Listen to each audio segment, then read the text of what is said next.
এক বছর পর কঠোর পুলিশি নিরাপত্তার বলয়ের মধ্যে লোকসভা ভোটের রাজনৈতিক আবহে বাম প্রার্থী জিতেন্দ্র চৌধুরীর উপস্থিতিতে খোলা হলো কমলপুরের সিপিএম মহকুমা কার্যালয়। এদিন দলীয় কার্যালয়ে শতাধিক নেতাকর্মীর উপস্থিতিতে হলো বর্ধিত সভা। কার্যালয়ের সামনে দলীয় পতাকা উত্তোলন করেন জিতেন্দ্র বাবু।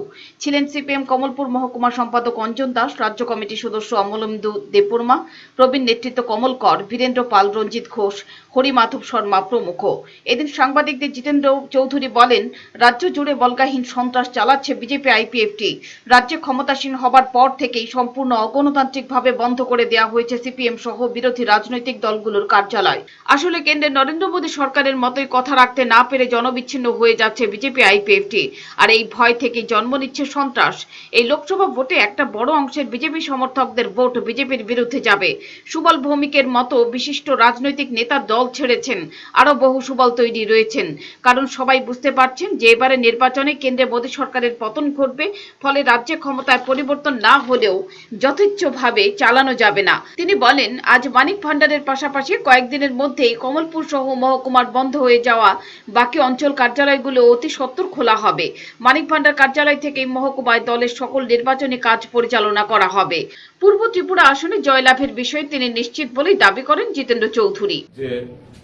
আরএসএস এর চিন্তা প্রসূত যে নীতির মাধ্যমে আজকে দেশের সর্বনাশটা করেছে, তার বিরুদ্ধে সারা দেশের সাথে ত্রিপুরাজ্যের মানুষের তৈরি।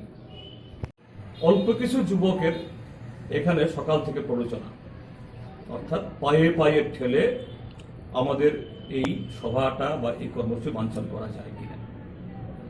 শুধু তা না, গত 19 তারিখ রাত থেকে 19, 20, 21, 22 এই মানিক ভান্ডার বা কমলপুর শহরের এই এলাকায় প্রায় এখন অব্দি 10 থেকে 11 জন লোক মার খেয়েছে। বাড়িঘর ভাঙা হয়েছে। আজকে সকালবেলা একজন কমরেড এখানে এসেছেন, এখনো আছেন তিনি, তার পুকুরে দিন দুপুরে জাল নামিয়ে পুকুরে মাছ লুট করে যাচ্ছে। এদিকে মানিক ভান্ডার কার্যালয় থেকে বর্ধিত সভা শেষে বাড়ি ফেরার পথে শান্তির বাজার এবং খোয়াই সড়কের লাম্বুছড়া চৌমুহনীতে সিপিএম সমর্থকদের গাড়ি থেকে নামিয়ে 10 জনকে মারধরের অভিযোগ করেন মহকুমা সম্পাদক অঞ্জন দাস। এছাড়া সিপিএম নেতা প্রেমানন্দ ধর এবং জগদীশ দেববর্মার বাড়িতেও হামলার অভিযোগ করেছে সিপিএম। ব্যুরো রিপোর্ট, চ্যানেল দিনরাত।